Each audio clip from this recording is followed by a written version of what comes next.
दोस्तों, विश्व की 90% से ज्यादा आबादी आज चिकन लेग पीस और मटन कोरमा की दीवानी है, यानी कि नॉन वेजिटेरियन है। जहां पौष्टिक पदार्थों से लहूलुहान ये मीट हमारे लिए फायदेमंद तो है, वहीं इनके तमाम साइड इफेक्ट भी हैं, जिसका खामियाजा हमें कभी कभार तो जान से हाथ धोकर भुगतना पड़ता है। ऐसे में लोगों से मीट छुड़वाने जैसे मुश्किल काम का सफल सॉल्यूशन साइंटिस्ट ने लैब ग्रोन मीट के तौर पर ढूंढ निकाला है, जो कि किसी बेजुबान जानवर की निर्मम हत्या के बगैर लैब में उसी स्वाद के साथ तैयार होगा जिसका हर नॉन वेजिटेरियन दीवाना है। चलिए फिर जानते हैं आखिर कैसे तैयार होता है ये आर्टिफिशियल मीट और क्या है इसका भविष्य। बस इसके लिए बने रहिए वीडियो के अंत तक। दोस्तों, सिंथेटिक मीट यानी कि लैब ग्रोन मीट साइंटिस्ट की पोटली से निकला एक शानदार आविष्कार है, जिसके बारे में शायद ही कभी आपने सुना हो।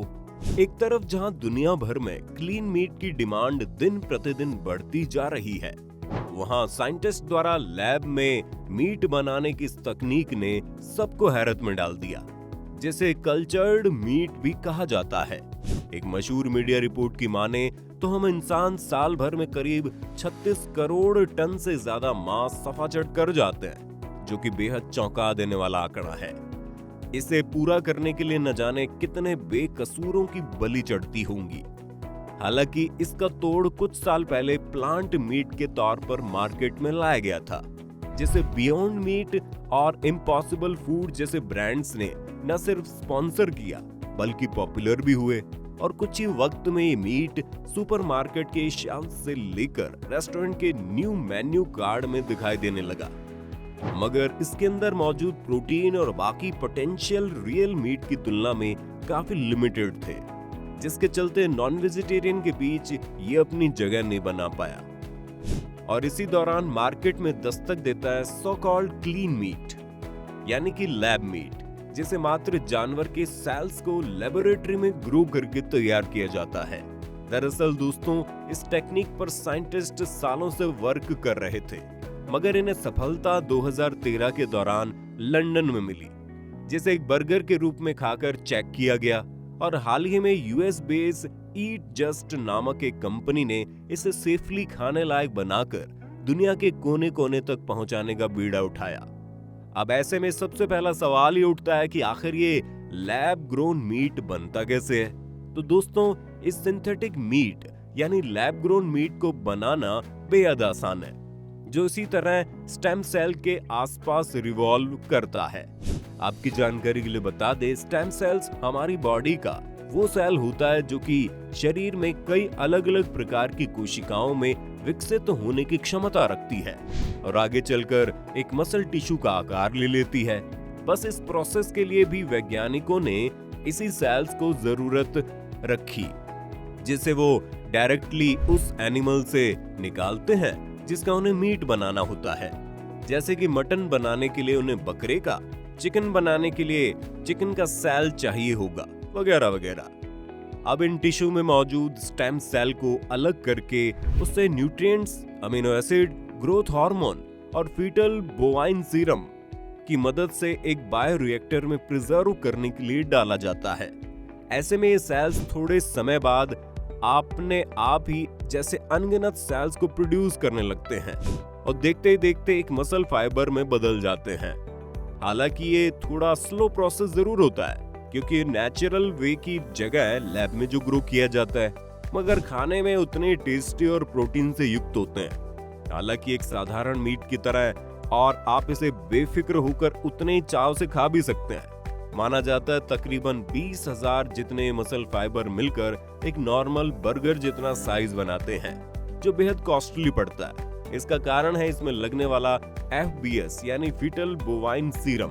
जी हाँ दोस्तों, क्योंकि ये सीरम कुछ और नहीं बल्कि प्रेग्नेंट भैंसों के फीटस यानी गर्भस्थ शिशु के खून से तैयार किया गया एक केमिकल है, जिसके बिना सेल्स का लैब में ग्रो करना किसी सपने के समान है। सरल शब्दों में कहा जाए तो दोस्तों, हर सेल में एक अलर्ट मैकेनिज्म होता है जो उन्हें गलत जगह पर ग्रो करने पर अलर्ट करता है, और वो सेल खुद ब खुद डेड हो जाते हैं। और ऐसा ही कुछ ये सेल्स बायोरिएक्टर के अंदर जाने पर करते हैं। जिसको रोकने के लिए एफबीएस की जरूरत पड़ती है।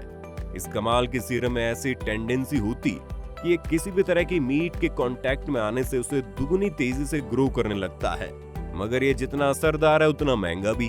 बताया जाता है 1800 प्रोटीन और 4000 से ज्यादा मेटाबोलाइट से भरपूर ये सीरम खुद में यूनिक है और इसके 1 लीटर का कॉस्ट तकरीबन $700 के आसपास है।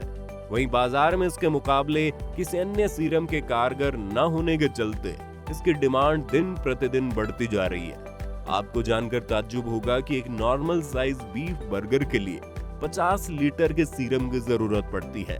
उस हिसाब से इसे लैब में बनाने के लिए ही सिर्फ $37,000 का सीरम लग जाएगा, जिससे अच्छा एक आम इंसान चंद डॉलर देकर नॉर्मल मीट ही खा ले।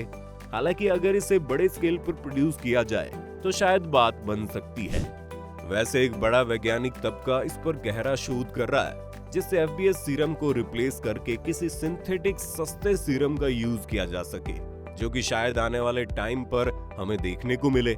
सालों की मेहनत के बाद सिंगापुर में इसे बेचने का अप्रूवल पाने वाली दुनिया की पहली कंपनी ईट जस्ट की माने तो उन्होंने इस पर वर्क करना समय से पहले ही शुरू कर दिया था और अगले कुछ सालों में जिस कल्चर्ड मीट की कीमत $37,500 थी, वो 7,500 टाइम्स घटकर $50 में बिकेंगे और कुछ समय बाद 30 सेंट में। वेल दोस्तों, अगर ऐसा होता है तो यकीनन ये दुनिया भर में पशु सुरक्षा के लिहाज से क्रांति का कदम होगा, क्योंकि दोस्तों ये रहेगा तो एक मीट ही, लेकिन इससे आपकी सेहत के साथ साथ कार्बन एमिशन से खतरे की घंटी पर जा रहे पर्यावरण को भी काफी राहत मिलेगी।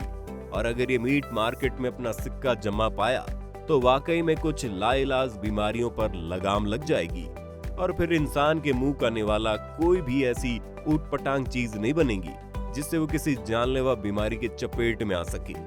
अब यहाँ ये खतरनाक बीमारी कौन सी है, शायद ही हमें आपको गिनाने की जरूरत पड़ेगी, क्योंकि जिस तरह से पूरा विश्व कोरोना वायरस और स्वाइन फ्लू जैसे तामझाम से जूझ रहा है, ये किसी से छिपा नहीं है।